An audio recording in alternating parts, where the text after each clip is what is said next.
One guy you also worked with that's a popular subject on this channel, as you know, would be the Sheik. Could you tell us about that? The original Sheik. It was the original Sheik, and Eddie Farhat was his real name.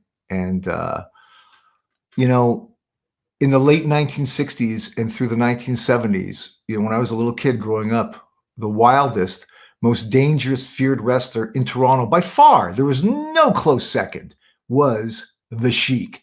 And if you've never seen the Sheik, you know, if you're young, you've never seen the Sheik, the original Sheik, any of his videos or anything, you got to check him out. He was Friday the 13th, and he was every horror film to a kid wrapped up in one, right?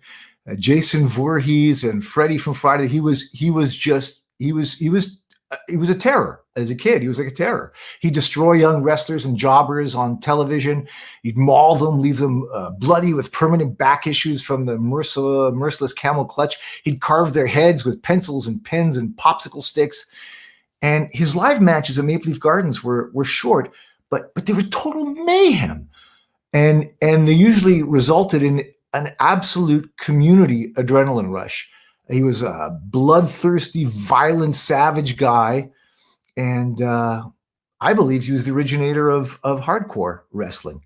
I mean, you know, I'm sure there are other people that could, you know, name a few others. But in 1981, I was a first-year radio and television arts student at Ryerson University in downtown Toronto. And I got a chance to ring announce for the B circuit in Toronto, which was run by Dave McKigney, who was the Bear Man, Canadian Wild Man. Anyway, the Sheik was the main event on the card that night.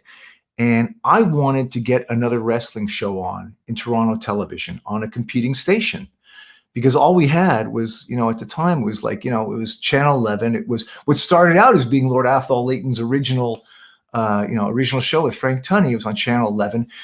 But wrestling at that time in the early 1980s, it was post Ric Flair and Crockett Promotions, and WWF hadn't really taken over yet. And the territory was very much in flux. So they were using guys that really weren't drawing. The crowds were way down. And I thought this was the perfect time to launch a new show. I figured the Sheik being, you know, a competing show, I figured the Sheik being so well known in Toronto would be the perfect attachment to sell my project. So I passed a note into the dressing room the night I was working for ring announcing for McKigney to see if the Sheik would be, you know, into talking about it. And one of the attendants came out and says, okay, you know, the Sheik said, you know, wait until the room is cleared and, you know, he'll ask for you. And I go, you know, great. And then I felt my heart bungee jump down into my boots.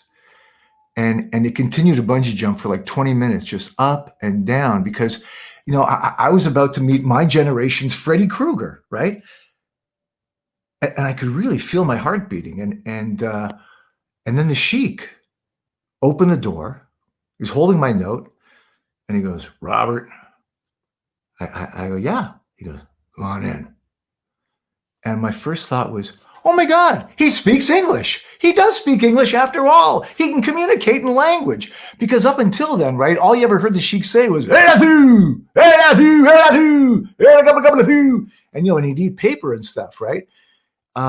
So he opens the door and he motions for me to enter the room first, right? And I'm thinking to myself, am I going to turn my back on the Sheik? What am I, stupid? He'll Pearl Harbor me. He'll sneak attack me. He'll choke me out with his Arab headdress. He'll drool on me. You know, the Sheik was big into drooling, man. He salivated big time. Saliva and snot on his opponents. You know, it was the opposite of being COVID safe, right? But I'm here for a business meeting, right? So I'm trying to, my internal monologue. Did you ever see Hannibal? You ever see the movie A Christmas Story?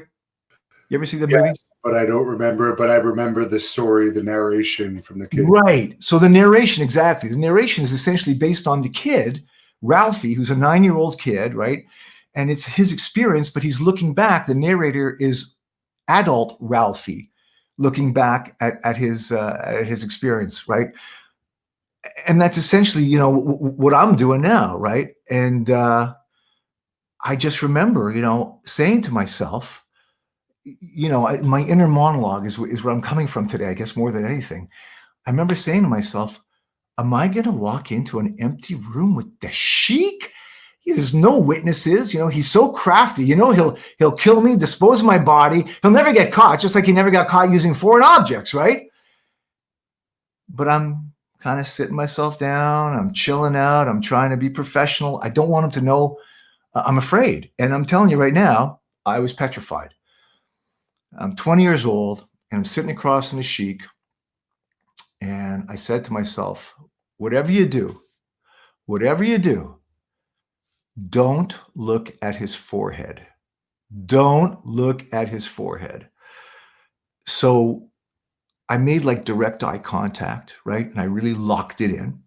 And then I started pitching my idea, right? And I'm saying, like, you know, the crowds are way down now, and you know, everyone knows that. And I kind of, you know, when you want to make a point, you kind of look off for a second or whatever, right? So I broke my contact, and when I looked back, I was looking right at his forehead. Oh my God! It was like it was like a Ripple potato chip, except instead of potatoes, they'd used human flesh, and there was dried riverbanks of blood all over the place, like an interstate map. And I mean, you got to understand. I mean, I don't scare easy. I have a decent martial arts background, but you know what my martial arts background meant at that moment? Nothing, because it was the Sheik. And I'm like, I got to get out of this room. He's gonna throw fire at me. He's gonna throw salt at me. He's gonna bend my head back and bite me with his molars on my forehead. Where's the door? Where's the door? And that's what's going through my mind, my inner monologue. On the outside, I'm keeping it together, not bad. I had a theater teacher over at Ryerson who always said, you know, you need to be present in your dialogue. So I started chatting about the show I wanted to do. And if the Sheik would partner with me, being the main heel and booking shows, I'd pitch a major TV station to carry our show using him, the Sheik, as an attachment. I'd be producer and announcer, and Sheik was into it. He liked my ideas, and we exchanged phone numbers. And I told him, you know, I'd let him know when the pitch meeting was set. And I say to him, I go, hey, listen, you know, now that, you know, we're going to be working together, what would you like me to call you? And he goes, Sheik. And I go, Sheik it is. Sheik it is. And I pitched City TV, which was a super progressive station in Toronto, a gentleman named Fred Klinkhammer, who was GM of City, and he was also one of the heads of First Choice, one of the first pay TV stations in Canada. And he's gone on to become a multi-billionaire in communications in Europe. I pitched him the show. I told him I was Robert Cate from Lansing, Michigan. I didn't say I was from Toronto, certainly not that I was going to school around the corner at Ryerson, because Canadians are essentially pretty impressed with Americans, at least they were back then. And he liked it. He made me a very sweet offer. I wanted the time slot before Hockey Night in Canada, right, which is 7 p.m.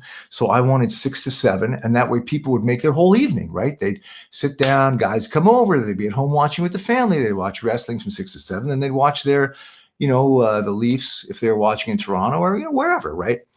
And called Sheik because Fred Klinkhammer was into it. He liked it. He knew the Sheik. He saw the need and the ability for him to give us what we wanted, and called Sheik.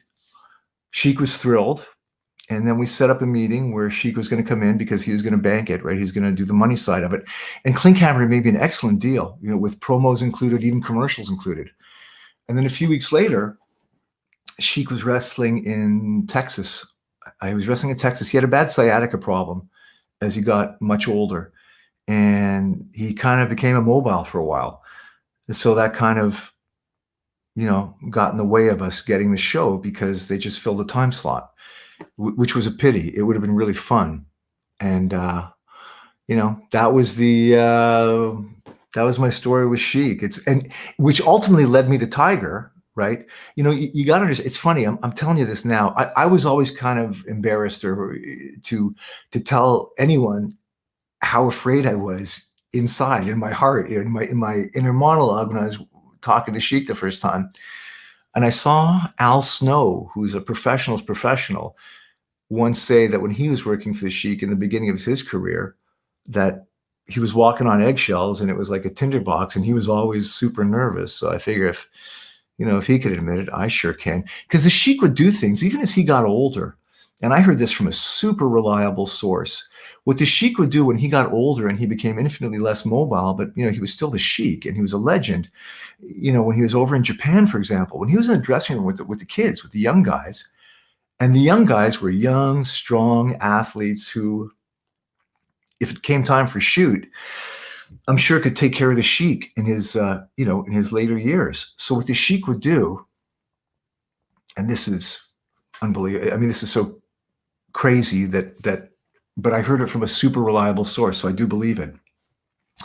He'd take a pair of scissors in the dressing room, right? When everyone's in the dressing room and the kids are watching them, the young wrestlers are just kind of hanging, and I'm sure they're a little bit nervous because they're in the room with the original hardcore. And he would take a pair of scissors, they said, and he would cut the dead skin off his forehead, roll it up into a little ball and eat it. And it would freak the kids out. It would freak the young guys right out.